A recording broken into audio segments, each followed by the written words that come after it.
Hi everyone, and welcome to Lecture 2 of Chapter 1, Introduction and Mathematical Concepts. We're going to begin at the end of 1.3 and go on through about 1.4, maybe a little further. And we're going to start with something we call dimensional analysis. Now, dimensional analysis is actually nothing more than a guess and check system for your equations, because there's going to be a lot of different, small, but similar equations to use. And we want to be really careful to make sure that the equations that we're remembering are actually the equations we mean. And dimensional analysis is a way for us to check whether or not the equations are what we think they are. The most common way to do it is by using symbols for length, mass, and time, because we can always convert one length to another length, but we can't convert a length to a mass, nor can we convert a mass to a time or a length to a time. So as long as I have length over length, mass over mass, and time over time, I can cancel things out.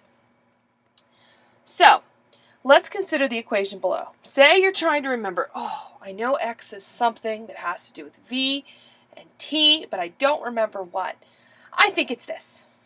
I think that x is equal to 1/2 v over t squared, v times t squared. Now, in dimensional analysis, the 1/2 doesn't matter. The 1/2 is a constant. It doesn't change our units, just the scaling of them. So what we really want to know is whether or not length is equal to, now a velocity is a speed, it's a derived unit, and it is a distance, it is a length divided by a time, times a time squared. So let's check that. Well, we can cross out the square and one of the t's. So the question is, does length equal a length times time? Well, obviously that's not true. Length can't equal length times time. So this equation is false. And what that tells us is there's something wrong here. We have too many time variables. So what if I were to check something like this? Is this following equation dimensionally correct? Well, let's check it. This time we want to know if length could be equal to a length over time times a time.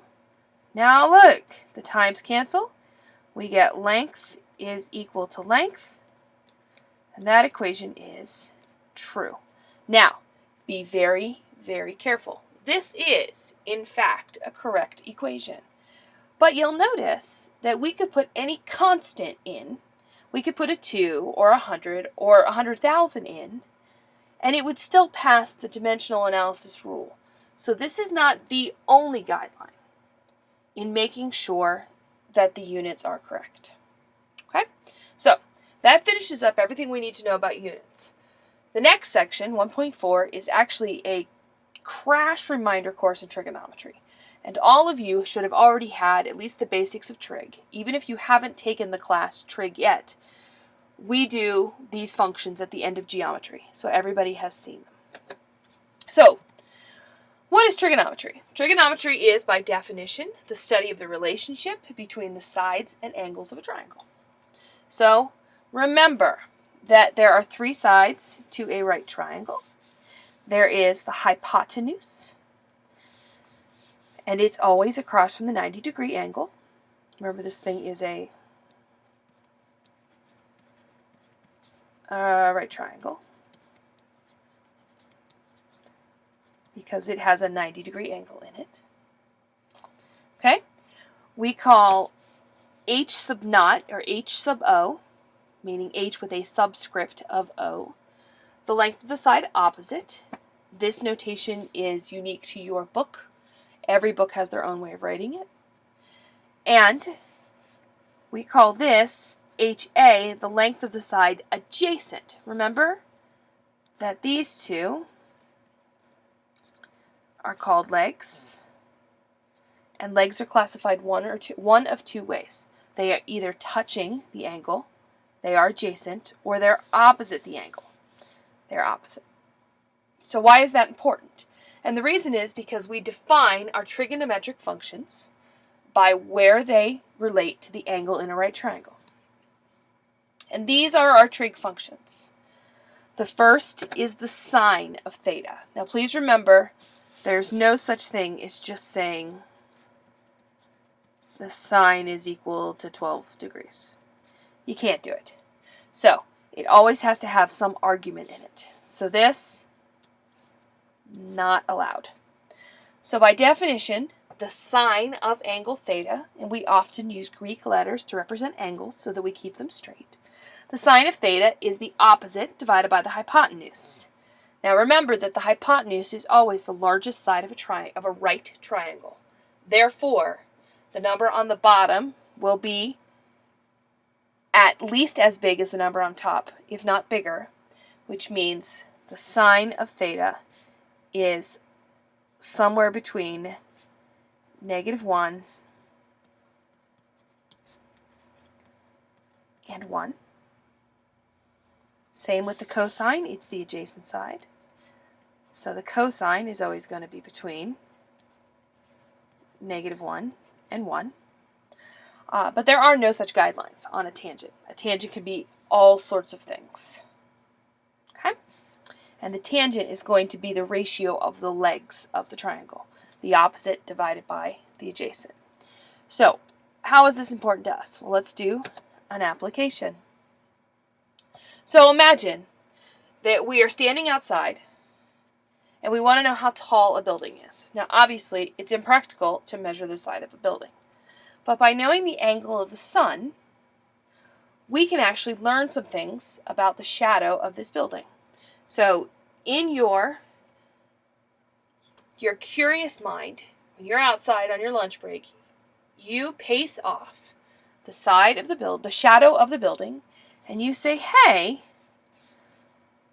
the shadow is 67.2 meters.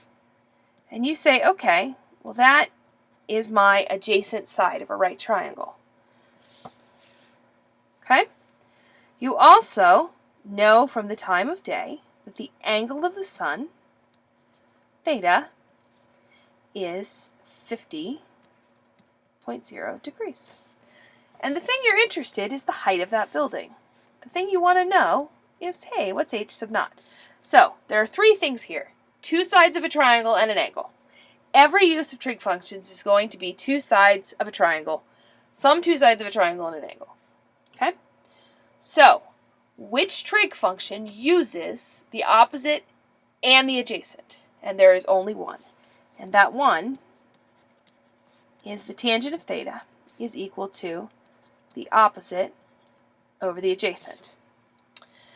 So I'm going to do a little algebra magic here. The thing I want to know is that, so I'm going to multiply both sides by HA, because that gives me, lets me cancel, and it gets h sub naught alone on one side of my equation. So I'm going to flip that around and say h sub naught is going to be equal to the adjacent, 67.2 meters, times the tangent of 50. If you plug that in your calculator, it'll tell you that your building is 80 meters tall. So how can I check and make sure that's about right? Well, the first thing I want to check is that the opposite side is actually bigger than the adjacent side. And the reason is because if this is 50 and this is 90, that means that that is 40 degrees. So we know that the side across from 40 degrees is about 67 meters. So because 50 is a bigger angle than 40, the side across from 50 degrees, the opposite is going to need to be bigger than 70 meters. Okay? So, what if we have, this was a case where we had a side and an angle and wanted another side. What if we have two sides and we want an angle? Then we're going to use what we call inverse trig functions. And inverse trig functions look like this. And the way you can tell we are looking for an angle, you will only use the thing to the -1 only